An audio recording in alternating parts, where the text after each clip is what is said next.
হ্যাঁ, মানুষ আমার বদনাম কয়। হ্যাঁ, আমি কি মানুষের ক্ষতি করি নাকি? মানুষ শুধু শুধু আমার বদনাম কয়। হ্যাঁ, আমি তো কারো ক্ষতি করি না। তগতে সে টিয়া দরকার পরে, টিয়া পয়সা দরকার পরে আমার কাছে দৌড় দেয় পরস, আর এখন আমার নামে তোরা বদনাম। কুরবানিটা সালামত দেওয়া হইলো, আল্লাহ আল্লাহ কবুল করে নিয়েছি। আমি আর তোকে সাহায্য করতাম না তো, আমি আর তোকে লোকে নাই, আমি আর তোকে। এই বেটা খারো, আমি যে সময় তোর লগে দেখা হয় ওই সময় বকর বকর শুরু করে দেখ। ও তো কি হয়েছে তোর? ফোন দোস্ত, আমি এলাকার মানুষের লগে বিড়া কুরবানি দিতে গেছি, এলাকার মানুষ আমার লইলো না। ভালো কথা, আমি 1 লাখ টাকা পয়সা যেমন ম্যানেজ করে 1 লাখ কুরবানি দিলাম। দিয়া আমি গরিব এলাকার গরিব মানুষ যে মানুষগুলো আছে অগবাই অল্প অল্প কিছু মাংস পাঠাইলাম। হেরা কি করলো, হেরাও মাংসগুলি ফেরত পাঠালো, আমার মাংসগুলি নিল না। আচ্ছা তুই কো, আমি কি অপরাধ করছি, আমার কি দোষ? তুই এখনো কি বুঝস নাই?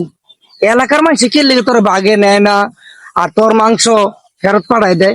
তুই এখনো বুঝস নাই? ঠিক আছে, আমি বুঝলাম না, কিন্তু তুমি আমার কৌতুক গুছাইয়া আমার কি লেগে মানুষ আমার লাগে মন করে। শোনো আমি কই, তুমি জানো না যে সুদ খাওয়া হারাম? তো তুমি যে সুদ খাও, ठीक है।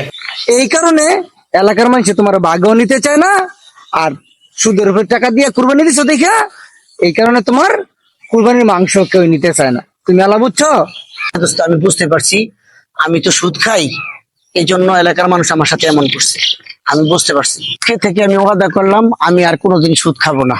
আসসালামু আলাইকুম বন্ধুরা, আমাদের ভিডিও যদি আপনাদের বিন্দু পরিমাণ ভালো লাগে তাহলে আমাদেরকে উৎসাহ দিয়ে পাশে থাকবেন ইনশাআল্লাহ।